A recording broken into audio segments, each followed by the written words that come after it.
ಈ ಸಿನಿಮಾದಲ್ಲಿ ಒಬ್ಬ ದೊಡ್ಡ ಲಿಕ್ಕರ್ ಬಿಸ್ನೆಸ್ ಮ್ಯಾನ್ ಆತ ಕೊಡ್ತಾನೆ, ಪ್ರತಿ ಅಮಾಸೆ ಕೊಡ್ತಿರ್ತಾನೆ. ಕೊಡ್ತಿರೋದು ಅಧಿಕಾರ ಮತ್ತು ಅಂತಸ್ತಿಗೋಸ್ಕರ. ಆತನಿಗೆ ಆತನ ಕಾಲಾವಧಿಯಲ್ಲಿ ಸುಮಾರು 30 ವರ್ಷಗಳ ಕಾಲ ಎಲ್ಲ CMಗಳು ಮತ್ತು ಅಧಿಕಾರಿಗಳು ಆತನ ಹಿಡಿತದಲ್ಲಿದ್ರು. ಬಹಳಷ್ಟು ಪತ್ರಿಕೆಗಳು ಹಿಡಿದ ಆತನೇ ಗೌರ್ಮೆಂಟ್ ನಡೆಸ್ತಿದ್ದಾನೆ ಅಂತ. ಸೊ ಅಧಿಕಾರ ಮತ್ತು ಅಂತಸ್ತು, ಅಧಿಕಾರ ಮತ್ತು ಸಂಪತ್ತು, ಈ ಪ್ರಾಣಿ ಬಲಿ ಯಾಕೆ ಕೊಡ್ತಿದ್ದಾರೆ?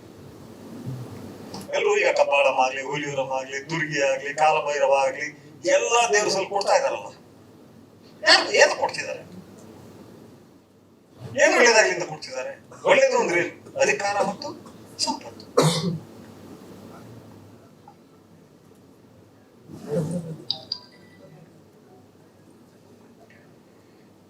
ನೀವು ಪತ್ರಿಕೆಗಳನ್ನ ಓದ್ತೀರಿ ಅಂದ್ಕೊಂಡಿದ್ದೀನಿ.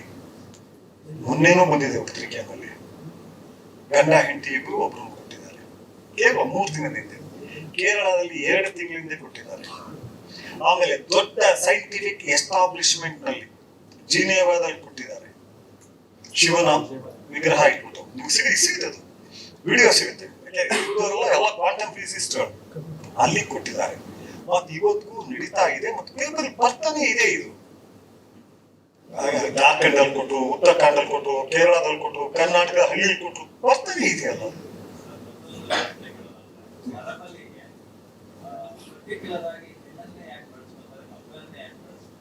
ಇಲ್ಲ, ಒಂದು ಕಾಲದಲ್ಲಿ ವೇದಗಳ ಪ್ರಕಾರ, ನಮ್ಮ ಶಾಸ್ತ್ರಗಳ ಪ್ರಕಾರ ಗಂಡಸರನ್ನು ಕೊಡ್ತಿದ್ರು. ಗಂಡಸರನ್ನ ಯಾವ ರೀತಿ ಕೊಡ್ತಿದ್ರು ಅಂದ್ರೆ ದೇವಸ್ಥಾನದ ಕಂಬಗಳಿಗೆ ಅವ್ರ ತಲೆ ಹೊಡಿಸ್ತಾ ಇದ್ರು. ದೇವತೆ ಹೆಸರಲ್ಲಿ ಉನ್ಮಾದದಿಂದ ಮಂತ್ರ ಹೇಳ್ತಿದ್ರು. ಆಮೇಲೆ ನಂತರ ಅದನ್ನ ಲೈಕ್ ಎಕ್ಸ್ಪೆರಿಮೆಂಟ್. ಈ ಶಾಸ್ತ್ರಗಳಿದೆಯಲ್ಲ, ಆ ಶಾಸ್ತ್ರಗಳು ಅವ್ರದೇ ನೆಲೆನಲ್ಲಿ ಅವ್ರು ಅಂದ್ಕೊಳ್ಳೋದು, ನಾವು ಕೂಡ ಸೈಂಟಿಫಿಕ್ ಅಂತ. ಸೊ ಹಾಗಾಗಿ ಮಕ್ಕಳು ಯಾವುದಕ್ಕೆ ಮತ್ತು ಮಹಿಳೆ ಯಾವುದಕ್ಕೆ ಅನ್ನೋದನ್ನ ಕಂಡುಹಿಡಿದು ಶುರು ಮಾಡಿದ್ರು. ಸಾಮಾನ್ಯವಾಗಿ ಇದರಲ್ಲಿ ಕೊಡೋದು, ಸ್ಮಶಾನಗಳಲ್ಲಿ ಕೊಡೋದು ಮಕ್ಕಳು. ಬೆಂಗಳೂರಿನಲ್ಲೇ ಪ್ರತಿ ಅಮಾಸೆಗೆ ನಿಮ್ಮ ಉತ್ಪ್ರೇಕ್ಷೆ ನಾನು ಮಾಡ್ತಿಲ್ಲ, ಕಣ್ಣು ತೆರೀಲಿ ಗೊತ್ತಾಗುತ್ತೆ. ಆದ್ರೆ ಇದು ಮಕ್ಕಳು ಮಿನಿಮಮ್ ಕೊಡ್ತಾರೆ.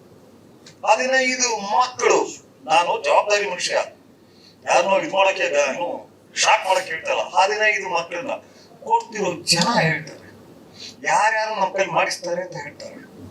ನಾನು ಅವ್ರ ಒಂದು ಸಾರಿ ಬಂದ್ಮೇಲೆ ನಮ್ಮ ಪಂಚನ್ ಅವ್ರನ್ನ ಒಂದ್ಸರಿ ಮಾತಾಡಿ ಅವ್ನು ಹೇಳ್ದ, ನಾವ್ ಯಾವತ್ತೂ ನರ್ಕಕ್ಕೆ ಹೋಗೋದು, ನಾವೆಲ್ಲೂ ಇದಾಗಲ್ಲ, ಇದನ್ನ ಮಾತಾಡೋಕ್ಕೂ ಇಷ್ಟ ಆಗಲ್ಲ ಅಂತ. ಇನ್ಮೇಲೆ ಇವ್ರನ್ನ ಕರ್ಸೋದ್ ಬೇಡಿ ಅಂತ ಹೇಳಿದ್ರು.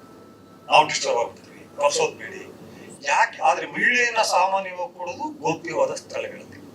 ಮಕ್ಕಳು ಶವ ನಮಗ್ ಸಿಗಲ್ಲ, ಅಲ್ಲೇ ಸುಟ್ಟಾಕ್ಬಿಡ್ತಾರೆ ಅಥವಾ ಹೂತ್ ಬಿಡ್ತಾರೆ ಸ್ಮಶಾನದಲ್ಲಿ.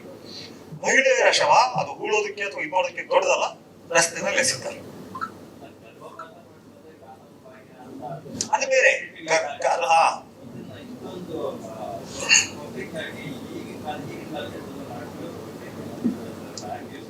ಅಲ್ಲ, ನೀವು ಹೇಳ್ತಾ ಇರೋದು ಹೇಗೆ ಅಂದ್ರೆ, ಮಧ್ಯಾಹ್ನ 2 ಗಂಟೆಯಲ್ಲಿ ಎಲ್ಲಾರನ್ನೂ ಕರೆದು ಬಿಟ್ಟು ಈ ಕಪಾಳಮ್ಮ ಕೊಡ್ತಾರಲ್ಲ, ಕುರಿನ ಹಂಗ್ ಕೊಡ್ತಾರೆ. ಹಂಗಾಗಲ್ಲ, ಮಧ್ಯರಾತ್ರಿ ಕೊಡೋದಿದು.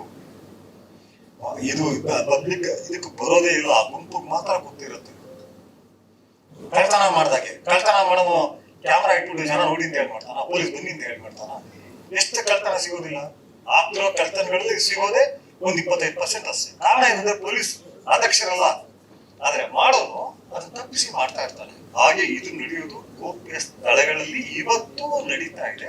ನಾನು ಹೇಳಿದ್ರೆ ಪೇಪರ್ ಇವತ್ತು ನಿಮ್ಮ ಮನೆಗೆ ಹೋದ ಇವತ್ತು ಆನ್ಲೈನ್ ತೆಗೆದು ನೋಡಿ, ಎಷ್ಟು ರಿಚುವಲ್ ಮರ್ಡರ್ ಆಗ್ತಿದೆ ಇಂಡಿಯಾದಲ್ಲಿ ಅಂತ ಹೇಳಿ. ರಿಪೋರ್ಟ್ ಆಗೋ ಮರ್ಡರ್ಗಳೇ 100 ಇದೆ ರಿಪೋರ್ಟ್ ಆಗೋದು ಸ್ಟೇಷನ್ಗೆ. ಆದ್ರೆ 10ಕ್ಕೆ ಅಥವಾ 20ಕ್ಕೆ ಒಂದು ಮಾತ್ರ ರಿಪೋರ್ಟ್ ಆಗೋದು, ಗೊತ್ತಾಗದಷ್ಟೇ. ಸೊ ಇವತ್ತು ಹೇಗೆ ನಡೀತಿದೆ ಅಂದ್ರೆ just go through it, you will know. ನೀವು ಬದುಕಿರೋ ಸಮಾಜದಲ್ಲಿ ನಿಮ್ಮ ಕಣ್ಣು ಕಾಣದಾಗೆ ನಿಮ್ಮ ಬೆನ್ನ ಹಿಂದ್ಗಡೆ ಏನ್ ನಡೀತಿದೆ ಗೊತ್ತಾಗುತ್ತೆ.